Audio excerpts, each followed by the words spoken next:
good afternoon. So, dito ako sa may loko. Yan. Kita niyan. Lottery.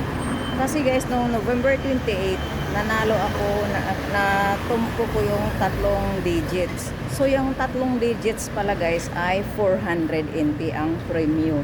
So, tumaya ako uli. This time, ginawa ko siyang 200 antay ako. So, may ginansya pa ako na 200. Hindi ko naman inubos. Kung baga tumubo pa nga ako. Kasi yung tinaya ko yung time na yun ay 180. So, wish me luck guys. Wish me luck. Manalo ako. Manalo ako. Ang Lotto area. Tapos ito. Yan, ano dyan, yung building na yan. Dyan yung PX yan sa loob.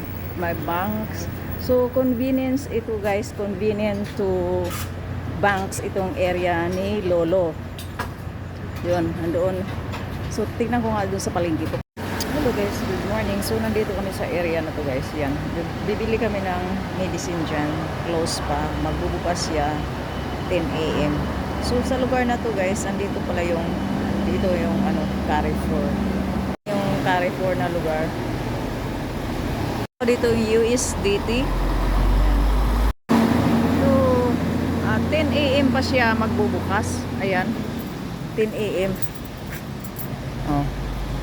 9 to 10 AM and then sa gabi 10 to 10 PM. Ay dumating na yan magbubukas guys. Dumating medicine dito guys. Japanese, Chinese. May gamot din dito sa parang nakainom ako dito. Sa headache yata to. Magkano? Hindi ko lang magkano sa kanila. Anti-cold ko si Lolo. At may mga vitamins din. Yun nga guys, first time akong sinama kagabi na kumain sila sa labas. Kasi nga nung una, nang iniwan ako, pinag-isipan ba naman ako na nawalan sila ng gamit. Yung sinisina. Sabi ko, next time, pag lumabas kayo, palabasin niyo ako sa house niyo. Babalik na lang ako kapag bumalik na kayo. Siguro nahiya sila na ganun ang gawin. Kaya ang ginawa, sinama ko sa restaurant. So, hindi ko talaga tayo sumama sa amo guys. Lalo na pag maramdaman kong kakaiba. Isa lang ang gusto kong samahan na amo yung amo ko. Siya lang nagustuhan ko. Tsaka yung marami kaming tira-tira iwanan. Tapos paggabi, nakakatawa. Kasi first time ko makakita guys na dalhin yung tira-tira. Itong si Lola, hindi talaga magugutom. Ang daming pagkain sa ref. Bakit pa niya pinagdadala ang mga yun? Yung bang, kasi may doble sa loob. Hindi naman siya tapos sa pagkain. Bunga-bunga sa pagkain. Ako nga ang nagkukontrol eh. Ayaw kong tumaba. Kasi ayaw kong maging tamad ako pag mataba. Hello everyone, happy Sunday. So, dito ako sa labas guys at nagpadala ako ng pera sa anak ko. At in-advance ngayon sahod ko. Siguro, sana tuloy-tuloy pero hindi ako takot kung ma-delay kasi alam mo kung bakit. Ako kasi ang magbibigay ng service charge sa agency.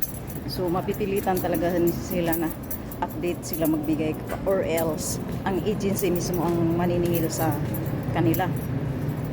So, mas mabuti yung ganun. Hindi ako mai-stress kung ma-delayed man kasi agency ang maniningil sa kanila kasi nga hindi ako makabigay sa agency kung hindi nila bayaran.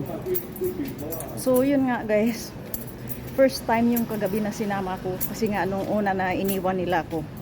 Tapos pinag-isipan nila ako na may nawala daw sa kanila na sing-sing na my goodness, hindi ko sisirain ang sarili ko para dyan. Kaya siguro sinama ako kasi sinabi ko, hello everyone, happy Sunday. So, nandito naman ako sa park guys. Gumagawa ng content at yun, exercises. At first time ko itong gamitin itong Havit na AirPods.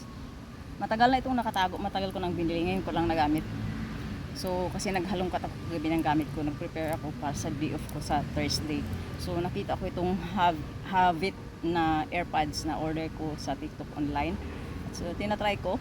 Dalawa ang gamit ko. Whereas yung isang ginagamit ko yung Awi, isa lang AirPods ang ginagamit ko. Sa isang itainga lang. Ito tinatry ko na dalawa.